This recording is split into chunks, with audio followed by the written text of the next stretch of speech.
Bonjour, bienvenue dans cette nouvelle capsule vidéo sur les espaces productifs. Nous en sommes à l'épisode 6, la recomposition des espaces productifs, un processus continu. Nous abordons le grand 2, comment expliquer la recomposition des espaces productifs. Avec un grand A, un processus de recomposition lancé depuis la Seconde Guerre mondiale, avec un petit 1 par la diffusion progressive de l'idéologie libérale. En quoi consiste cette idéologie libérale ou le libéralisme? C'est le développement du libre-échange. Et le libre-échange, il va être permis par ce qu'on appelle, après la Seconde Guerre mondiale, le développement du GATT, les accords généraux sur les tarifs douaniers et le commerce.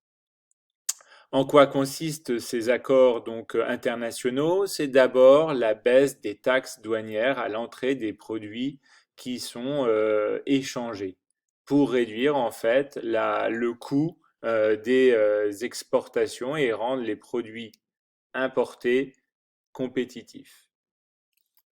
Deuxième élément, c'est la déréglementation. En effet, un produit peut librement rentrer sur un territoire, dans un pays, avec des taxes plus faibles, mais si on lui applique une réglementation rigoureuse, notamment en matière de sécurité, il ne pourra pas être commercialisé. Enfin, troisième élément, les quotas. Un quota, qu'est-ce que c'est? C'est un nombre limité de produits pouvant rentrer sur un marché intérieur. Par exemple, dans les années 90, la CEE avait placé un quota sur les importations de véhicules japonais. Il ne pouvait pas rentrer plus d'un certain nombre de voitures japonaises sur le marché intérieur européen. Conséquence, les constructeurs japonais ont décidé de délocaliser leurs usines d'assemblage en Europe.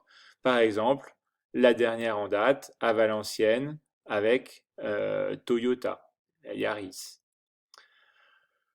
Quelles sont les évolutions et comment elles fonctionnent? Donc, le GATT fonctionne en round ou en cycle de négociation sur des thèmes précis, sur des produits précis.